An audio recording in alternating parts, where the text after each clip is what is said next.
Want to change the loop of your BPM in the easiest way? In this video, we'll explore and learn how to change the BPM of a loop. First up, open FL Studio and import any track that you want. Here I have got a 150 BPM track on the playlist. Now if I change the BPM from right here, my track stretches, but I don't want that. This makes me difficult to add drums and other stuff.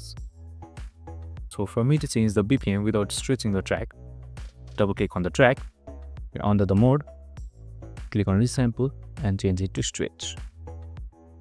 And once you change it to stretch, you can type in any BPM you like and the track won't stretch at all.